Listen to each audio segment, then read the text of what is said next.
La maison de campagne, nichée au cœur de la Provence, respirait la tranquillité. Des cyprès majestueux encadraient la propriété, leurs silhouettes sombres se détachant sur le ciel azur. Isabelle, ma femme depuis 30 ans, et moi, Gilles, Renaud, professeur d'histoire à la retraite, avions choisi cet endroit pour savourer une retraite paisible, loin du tumulte de la ville. Notre vie, rythmée par les saisons et le chant des cigales, semblait immuable, une douce mélodie jouée à l'unisson. Ou du moins, c'est ce que je croyais. J'avais toujours considéré Isabelle comme une femme simple, voire austère. Elle ne portait pas de bijoux extravagants, ne dépensait pas d'argent inutilement, et sa seule extravagance était peut-être son amour inconditionnel pour les roses anciennes qui embaumaient notre jardin. Nos finances étaient modestes, mais suffisantes pour notre confort. Je pensais la connaître parfaitement, connaître chaque facette de sa personnalité, chaque recoin de son âme. Je me trompais lourdement. Tout a basculé un après-midi ensoleillé, alors que je cherchais un vieux document dans notre commode. Ma main est tombée sur une plaque métallique, parfaitement intégrée au bois. Un coffre-fort que je n'avais jamais vu auparavant, dissimulé avec une précision diabolique. La curiosité, puis l'inquiétude ont pris le dessus. Après avoir forcé la serrure avec une certaine difficulté, j'ai découvert un trésor inattendu, des liasses de billets soigneusement rangés pour une somme qui m'a laissé sans voix, 500 000 $. 500 000 $. L'ampleur de la découverte m'a cloué sur place, 500 000 $. D'où provenait cet argent? Isabelle, ma femme, la femme que je croyais connaître, cachait un secret aussi immense qu'inconcevable. Tranquillité provençale s'est transformée en un cauchemar éveillé. La maison, autrefois synonyme de paix et de sérénité, est devenue le théâtre d'une suspicion lancinante, d'un doute qui rongeait mon âme. Je devais savoir la vérité, même si cette vérité risquait de détruire tout ce que j'avais construit avec elle pendant ces 30 dernières années.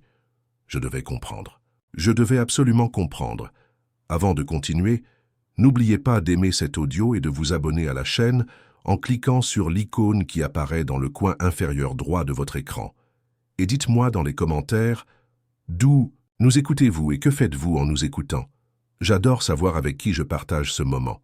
Maintenant, revenons au récit. Le choc initial passé, une vague de questions m'a submergé. Isabelle, si prudente, si réservée, comment avait-elle pu amasser une telle somme sans que je m'en aperçoive?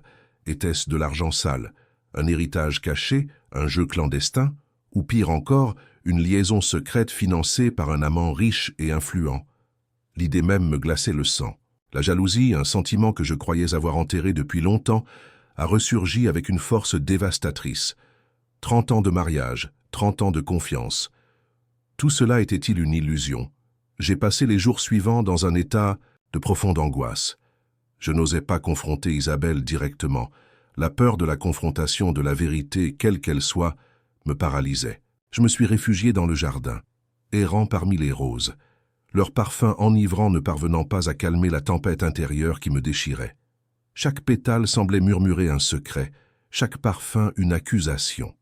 J'ai repensé à notre vie ensemble, à chaque moment partagé, à chaque promesse échangée. Tout semblait désormais teinté d'une ombre de doute, d'une suspicion insidieuse. Un soir, j'ai rencontré Jacqueline, notre voisine, une vieille dame au cœur d'or et à la langue bien pendue. Elle avait toujours été une amie fidèle, une confidente discrète. Je me suis confié à elle, lui racontant ma découverte, ma détresse. Elle m'a écouté patiemment, ses yeux bleus perçants reflétant ma propre confusion. Elle m'a conseillé de la prudence, de ne pas précipiter les choses, de laisser Isabelle s'expliquer. Ces paroles empreintes de sagesse et de compassion m'ont apporté un léger soulagement, mais n'ont pas dissipé mon inquiétude.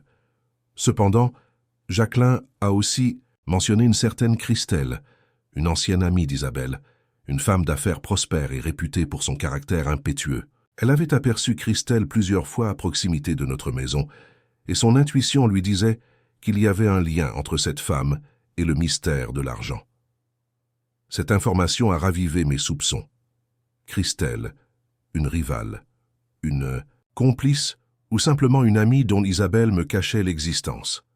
L'ombre du doute s'épaississait.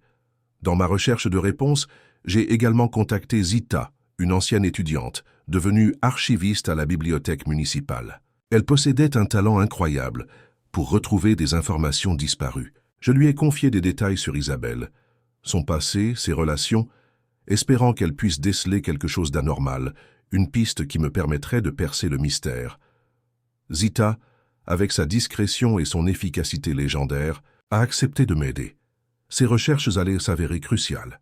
Les semaines qui ont suivi ont été une succession d'investigations discrètes et d'angoisses intenses. Zita a déniché des informations précieuses sur le passé d'Isabelle, notamment une période où elle avait travaillé pour une ONG internationale, une organisation qui intervenait dans des zones de conflit. Elle avait également découvert que Christelle était impliquée dans des affaires financières complexes, mais parfaitement légales. Ces informations, bien que pertinentes, ne me rapprochaient pas de la solution du mystère des 500 000 $. Le doute continuait de me ronger. Un jour, alors que je jardinais, j'ai trouvé une vieille boîte en bois cachée sous un buisson de roses. À l'intérieur, une série de lettres, des lettres d'Isabelle à une certaine Amélie. Ces lettres racontaient l'histoire d'une amitié profonde, d'une complicité indéfectible, mais surtout d'un projet commun, un projet secret qui avait nécessité des années de travail et de sacrifices. Amélie, une ancienne collègue d'Isabelle à l'ONG, était décédée il y a quelques années. Les lettres révélaient que les 500 000 $ étaient le fruit de leurs efforts conjoints, une somme amassée pour financer un orphelinat au Cambodge. C'est un projet dont Isabelle avait toujours gardé le secret pour protéger Amélie et sa famille. La vérité, enfin révélée, était aussi simple que bouleversante. Isabelle, ma femme, n'était pas une femme infidèle ni une criminelle, mais une femme au grand cœur, une femme capable de sacrifices immenses pour une cause noble. Elle avait caché cet argent, non pas pour me tromper, mais pour protéger un projet qui lui tenait à cœur. Un projet qu'elle n'avait jamais osé me confier par peur de ma réaction. La honte et le regret m'ont envahi. J'avais laissé la suspicion et la jalousie détruire ma confiance en elle, en notre amour. J'ai immédiatement confronté Isabelle, lui racontant ma découverte, mes soupçons, mes erreurs. Elle m'a écouté avec patience, ses yeux humides, reflétant sa propre douleur. Elle m'a expliqué le projet de l'orphelinat, le rôle qu'elle et Amélie y avaient joué, la raison de son silence. Ses explications étaient claires, sincères et surtout convaincantes. Les larmes ont coulé sur mes joues, larmes de soulagement, de regret et d'amour retrouvés. La découverte des 500 000 $ avait failli détruire notre mariage, mais elle avait aussi révélé la profondeur de notre amour, la force de notre lien. Nous avons décidé ensemble d'utiliser cet argent pour réaliser le rêve d'Amélie, pour construire l'orphelinat au Cambodge. Ce projet commun, né d'une suspicion injustifiée, est devenu le symbole de notre réconciliation, le ciment d'un amour renforcé par l'épreuve. La maison de campagne, autrefois le théâtre de nos doutes, est redevenue un havre de paix, un refuge où notre amour, purifié par la vérité, pouvait enfin s'épanouir. La mélodie de notre vie, interrompue par une dissonance discordante, a repris son cours plus douce, plus harmonieuse que jamais.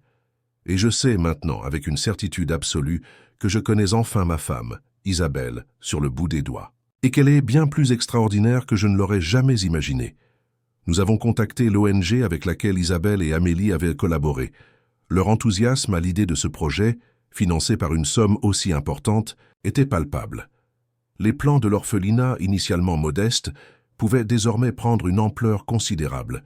Nous avons passé des heures à éplucher les devis, à discuter des matériaux, des architectes, des besoins spécifiques, des enfants. Isabelle, qui avait toujours eu un don pour l'organisation, s'est investie corps et âme dans ce nouveau chapitre de notre vie. Son énergie, sa détermination m'ont profondément touché. Jacqueline, notre voisine bienveillante, a proposé son aide pour la recherche de fournitures et de matériaux locaux, réduisant ainsi les coûts et favorisant l'économie locale. Elle s'est même chargée de contacter des artisans locaux, passionnés par le projet et prêts à offrir leur expertise bénévolement. Zita, quant à elle, a continué ses recherches, cette fois-ci pour trouver des associations locales, au Cambodge, capables d'assurer la gestion et le suivi de l'orphelinat une fois construit. Son réseau de contacts s'est avéré inestimable. Le jardin, autrefois le théâtre de mes angoisses, est devenu le lieu de nos réunions, où nous planifions les étapes du projet, entouré du parfum enivrant des roses. Chaque rose, avec sa couleur unique et sa fragrance particulière, semblait symbolisait une étape franchie, une difficulté surmontée. Nos discussions, autrefois empreintes de suspicion, étaient désormais remplies d'espoir, d'un sentiment de communion profonde. L'argent, source de nos conflits, était devenu l'instrument de notre réconciliation, le catalyseur d'un projet commun qui nous unissait davantage. La sérénité était revenue dans notre maison provençale, plus forte et plus précieuse que jamais. La mélodie de notre vie, autrefois discordante, jouait désormais à l'unisson, une mélodie harmonieuse et pleine d'espoir. Cependant, cette nouvelle harmonie ne dura pas. Un courrier, arrivé un matin pluvieux, a brisé la fragile paix retrouvée. Il s'agissait d'une mise en demeure d'un cabinet d'avocats parisien, réclamant le remboursement immédiat d'une somme importante, prétendument due par Isabelle. Le montant était exorbitant, bien supérieur à nos économies. La lettre mentionnait un prêt contracté il y a plusieurs années, un prêt dont j'ignorais totalement l'existence. La panique m'a envahi. Isabelle, pourtant si méticuleuse dans la gestion de nos finances, comment avait-elle pu contracter une telle dette sans me le dire? Le doute, cette bête insidieuse, a recommencé à ronger mon esprit. Isabelle était bouleversée, elle-même incapable d'expliquer cette situation. Elle avait fouillé ses archives, retrouvé des documents anciens, mais rien ne permettait de confirmer ou d'infirmer cette accusation. Le cabinet d'avocats se montrait inflexible, menaçant de saisir nos biens si le remboursement n'était pas effectué dans les délais impartis. L'argent de l'orphelinat, destiné à une cause noble, était désormais menacé. Notre projet humanitaire, symbole de notre réconciliation, risquait de s'effondrer sous le poids de cette dette mystérieuse. La sérénité retrouvée s'est transformée en une angoisse constante. Les nuits étaient courtes, hantées par les menaces du cabinet d'avocats et par le spectre d'une nouvelle faille dans notre relation. Jacqueline et Zita, nos fidèles alliés, ont offert leur soutien inconditionnel, mais leur aide se heurtait à un mur d'incompréhension. L'enquête s'avérait plus complexe que prévu, les documents anciens étant incomplets et les pistes menant à une impasse. Le mystère de cette dette, aussi insaisissable que le vent provençal, menaçait de tout anéantir. Nous étions pris au piège d'un filet de circonstances et la sortie semblait de plus en plus incertaine. C'est alors que Zita, lors d'une de ses recherches approfondies dans les archives, découvrit un détail crucial, une information passée inaperçue jusqu'alors. Un ancien associé d'Isabelle à l'ONG, un homme nommé Bernard, avait été impliqué dans une affaire de détournement de fonds quelques années auparavant.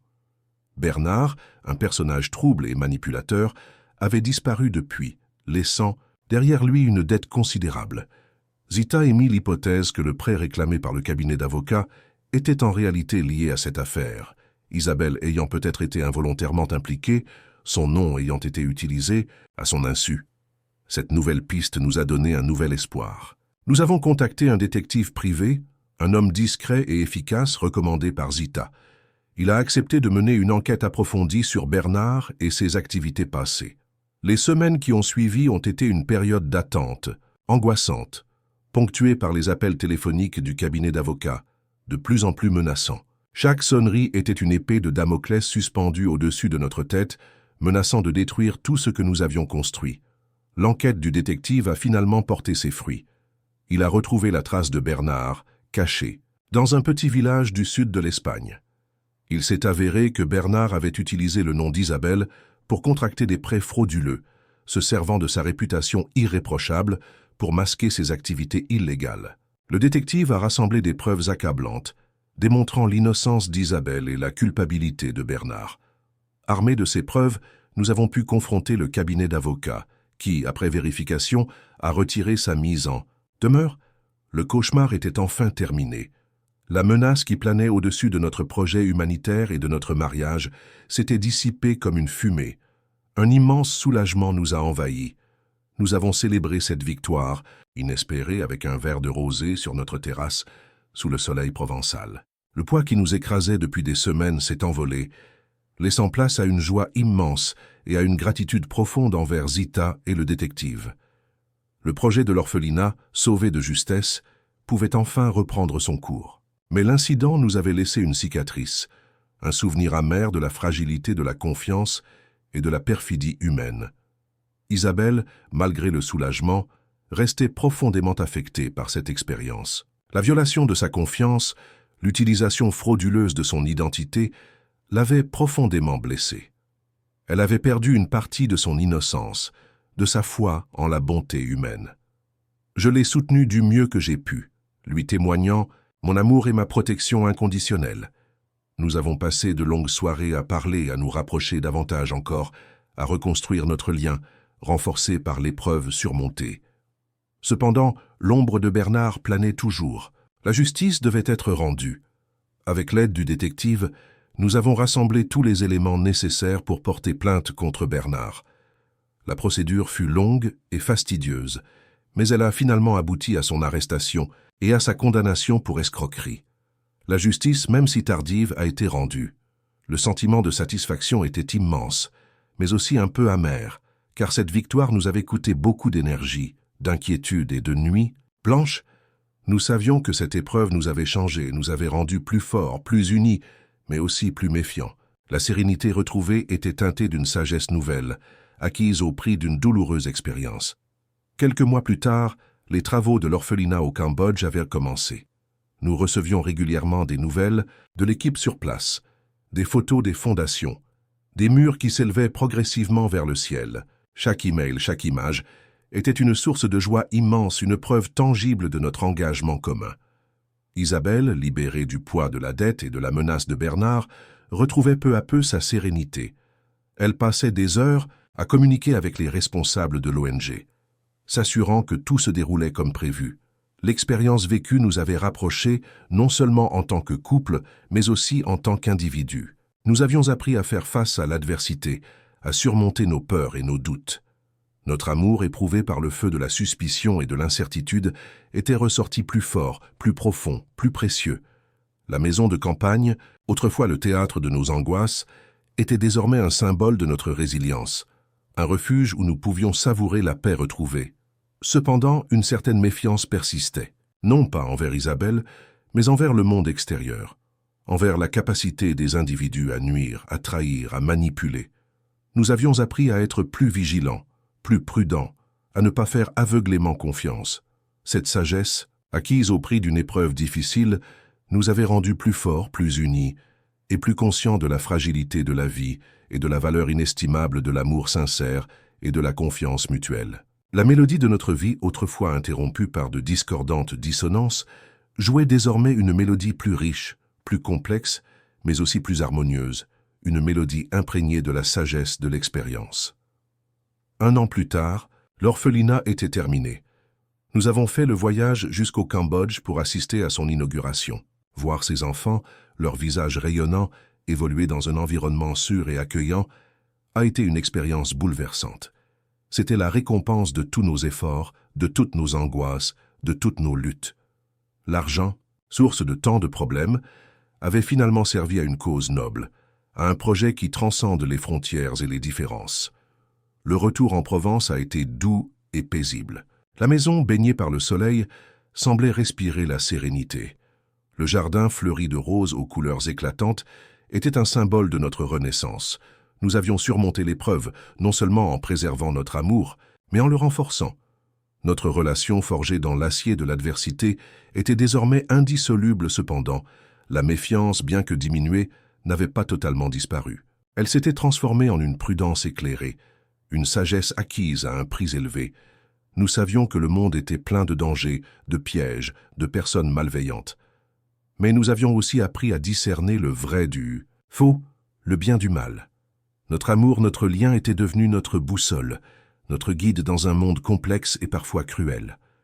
Nous avions appris à faire confiance, mais avec discernement, avec prudence, avec une sagesse nouvelle, forgée dans l'épreuve du feu. La mélodie de notre vie, autrefois hésitante et incertaine, jouait désormais avec une assurance retrouvée, une harmonie profonde et durable. Notre vie a repris son rythme paisible. Les matins, nous prenions notre petit déjeuner sur la terrasse, le soleil levant illuminant les cyprès majestueux. Les après-midi étaient consacrés à la lecture, au jardinage, aux longues promenades dans la campagne provençale. Le jardin, autrefois le théâtre de mes angoisses, est devenu le lieu de nos réunions, où nous planifions les étapes du projet, entourés du parfum enivrant des roses.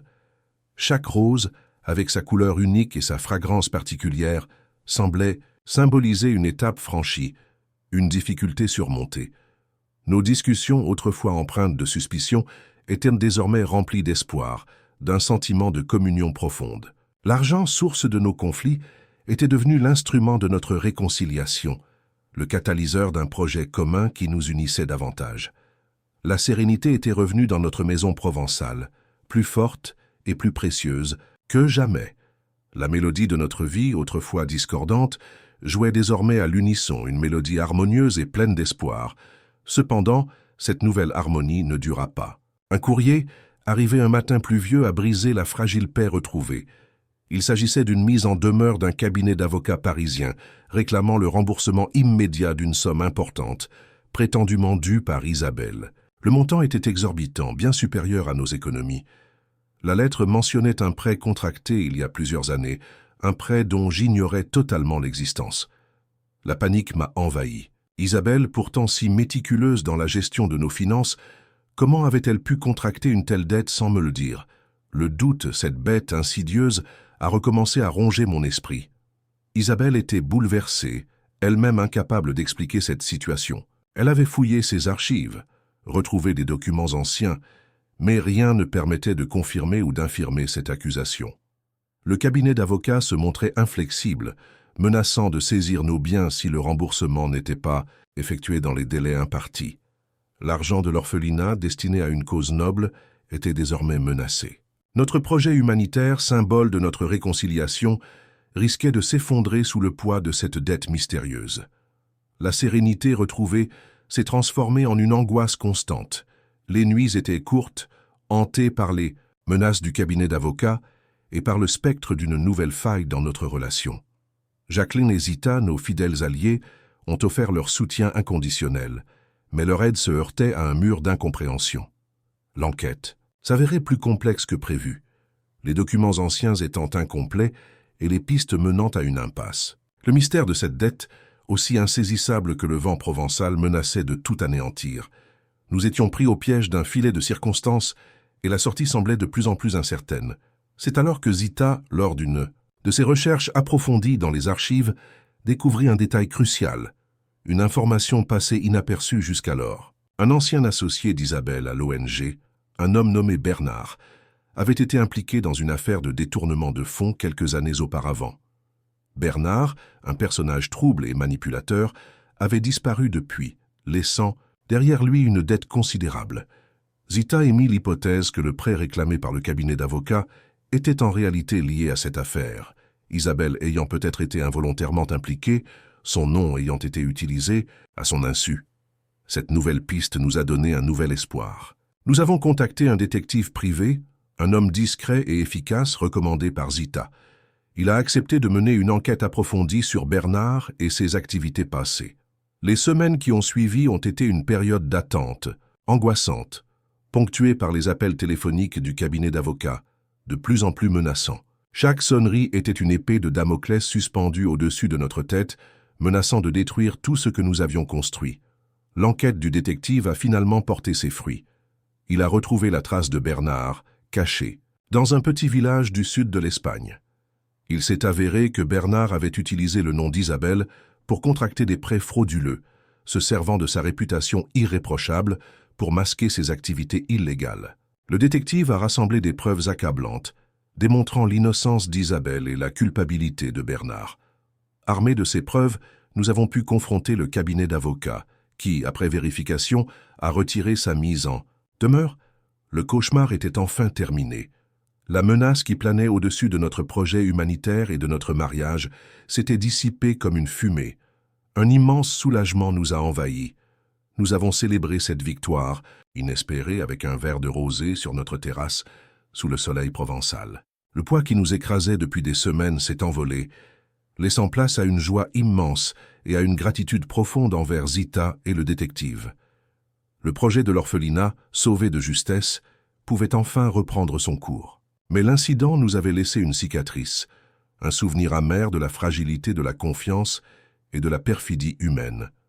Isabelle, malgré le soulagement, restait profondément affectée par cette expérience. La violation de sa confiance, l'utilisation frauduleuse de son identité, l'avait profondément blessée.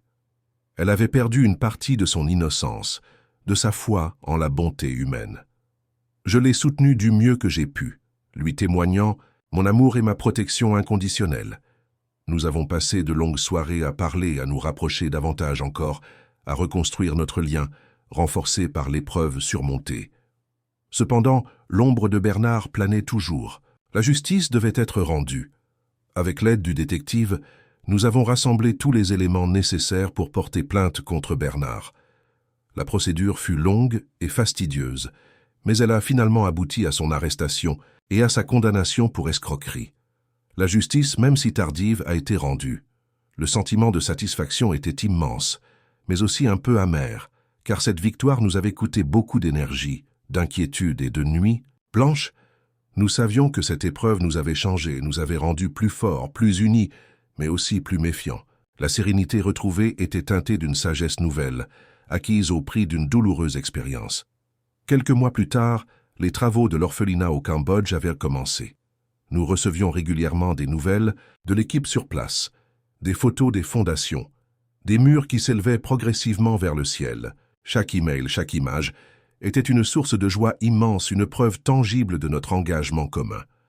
Isabelle, libérée du poids de la dette et de la menace de Bernard, retrouvait peu à peu sa sérénité. Elle passait des heures à communiquer avec les responsables de l'ONG, s'assurant que tout se déroulait comme prévu. L'expérience vécue nous avait rapprochés non seulement en tant que couple, mais aussi en tant qu'individus. Nous avions appris à faire face à l'adversité, à surmonter nos peurs et nos doutes. Notre amour, éprouvé par le feu de la suspicion et de l'incertitude, était ressorti plus fort, plus profond, plus précieux. La maison de campagne, autrefois le théâtre de nos angoisses, était désormais un symbole de notre résilience, un refuge où nous pouvions savourer la paix retrouvée. Cependant, une certaine méfiance persistait, non pas envers Isabelle, mais envers le monde extérieur, envers la capacité des individus à nuire, à trahir, à manipuler. Nous avions appris à être plus vigilants, plus prudents, à ne pas faire aveuglément confiance. Cette sagesse, acquise au prix d'une épreuve difficile, nous avait rendus plus forts, plus unis, et plus conscients de la fragilité de la vie et de la valeur inestimable de l'amour sincère et de la confiance mutuelle. La mélodie de notre vie, autrefois interrompue par de discordantes dissonances, jouait désormais une mélodie plus riche, plus complexe, mais aussi plus harmonieuse, une mélodie imprégnée de la sagesse de l'expérience. 1 an plus tard, l'orphelinat était terminé. Nous avons fait le voyage jusqu'au Cambodge pour assister à son inauguration. Voir ses enfants, leurs visages rayonnants, évoluer dans un environnement sûr et accueillant, a été une expérience bouleversante. C'était la récompense de tous nos efforts, de toutes nos angoisses, de toutes nos luttes. L'argent, source de tant de problèmes, avait finalement servi à une cause noble, à un projet qui transcende les frontières et les différences. Le retour en Provence a été doux et paisible. La maison, baignée par le soleil, semblait respirer la sérénité. Le jardin fleuri de roses aux couleurs éclatantes était un symbole de notre renaissance. Nous avions surmonté l'épreuve, non seulement en préservant notre amour, mais en le renforçant. Notre relation forgée dans l'acier de l'adversité était désormais indissoluble cependant. La méfiance, bien que diminuée, n'avait pas totalement disparu. Elle s'était transformée en une prudence éclairée, une sagesse acquise à un prix élevé. Nous savions que le monde était plein de dangers, de pièges, de personnes malveillantes. Mais nous avions aussi appris à discerner le vrai du faux, le bien du mal. Notre amour, notre lien était devenu notre boussole, notre guide dans un monde complexe et parfois cruel. Nous avions appris à faire confiance, mais avec discernement, avec prudence, avec une sagesse nouvelle, forgée dans l'épreuve du feu. La mélodie de notre vie, autrefois hésitante et incertaine, jouait désormais avec une assurance retrouvée, une harmonie profonde et durable. Notre vie a repris son rythme paisible. Les matins, nous prenions notre petit déjeuner sur la terrasse, le soleil levant illuminant les cyprès majestueux. Les après-midi étaient consacrés à la lecture, au jardinage, aux longues promenades dans la campagne provençale. Pourrions-nous surmonter cette dernière épreuve? Pourrions-nous préserver notre maison, symbole de notre amour, de notre histoire commune? Nous avons à nouveau contacté Maître Dubois, qui a accepté de prendre notre défense. Il a étudié les documents fournis par l'huissier, décelant immédiatement des failles, des incohérences, des manipulations. Il a entrepris de nouvelles recherches, découvrant que ce lointain cousin était un escroc, un manipulateur qui cherchait à s'enrichir en profitant de notre situation. La bataille juridique s'annonçait difficile, mais cette fois-ci, nous étions préparés. Nous avions appris, au fil des épreuves, à faire face à l'adversité, à nous battre pour ce qui nous était cher, à préserver notre amour et notre bonheur. La mélodie de nos vies, autrefois si fragile, était désormais plus forte, plus résistante, prête à affronter une dernière dissonance avant de retrouver son harmonie définitive. Le procès fut rapide, cette fois-ci. Maître Dubois, avec son efficacité légendaire, avait rassemblé des preuves irréfutables de la mauvaise foi du cousin d'Isabelle. Les documents présentés comme preuves étaient des faux, les arguments avancés étaient fallacieux. Le juge, convaincu par les arguments de Maître Dubois, a rapidement rejeté la demande du cousin, confirmant notre droit de propriété sur la maison. La victoire fut éclatante, une victoire qui nous a procuré un immense soulagement, une profonde satisfaction. Cette dernière épreuve, loin de nous affaiblir, nous avait renforcés. Nous avions appris à faire face à l'adversité, à surmonter les obstacles, à préserver notre amour et notre bonheur face à l'injustice et à la malhonnêteté. Notre maison provençale, symbole de notre amour, de notre histoire commune, était sauvée.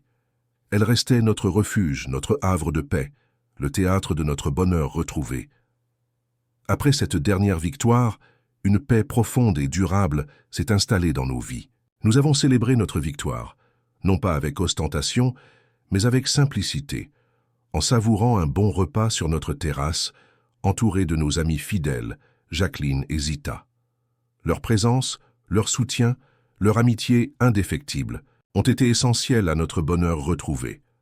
Nous savions que notre amour forgé dans l'acier des épreuves était indissoluble, un lien indestructible qui transcendait le temps et les circonstances. La mélodie de nos vies, autrefois perturbée par de multiples dissonances, jouait désormais une symphonie harmonieuse et sereine, une symphonie d'amour, de résilience et d'espoir, une symphonie qui résonnait dans le cœur de notre paisible maison provençale, sous le soleil éternel de la Provence. Et cette fois pour de bon. Les années ont passé paisibles et sereines. Notre maison provençale est restée notre refuge, le théâtre de notre bonheur partagé. Le jardin, fleuri de roses aux couleurs chatoyantes, était le témoin silencieux de notre amour, un amour qui avait surmonté les épreuves, qui avait résisté aux tempêtes, qui avait grandi et mûri au fil des années. Nous continuions à recevoir des nouvelles de l'orphelinat au Cambodge, des nouvelles qui nous remplissaient de joie et de fierté. Isabelle et moi avons vieilli ensemble, nos cheveux grisonnants, nos rides témoignant des années passées, des épreuves surmontées, des joies partagées.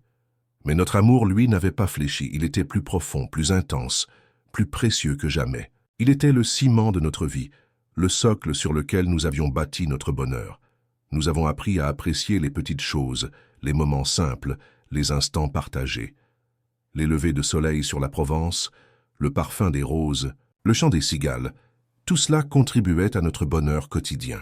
Notre amour était devenu une symphonie harmonieuse, une mélodie douce et profonde qui résonnait dans le cœur de notre maison, une mélodie tissée de souvenirs, d'épreuves surmontées, de victoires partagées, une mélodie qui continuait à jouer, douce et sereine, sous le soleil éternel de la Provence. Une mélodie d'amour, de résilience et d'espoir, une mélodie qui durerait pour toujours.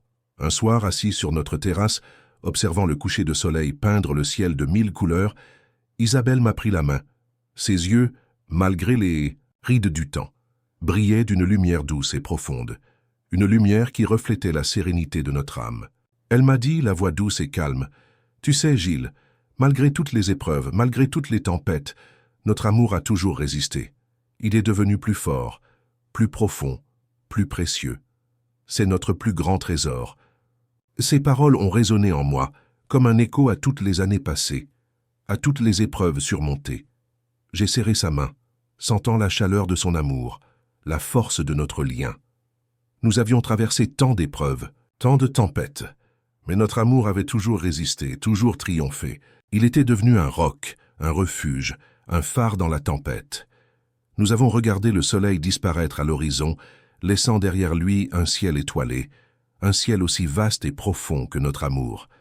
C'était la fin d'un long voyage, C'est un voyage semé d'embûches, de doutes, d'angoisses, mais aussi de joie, de victoire, d'amour.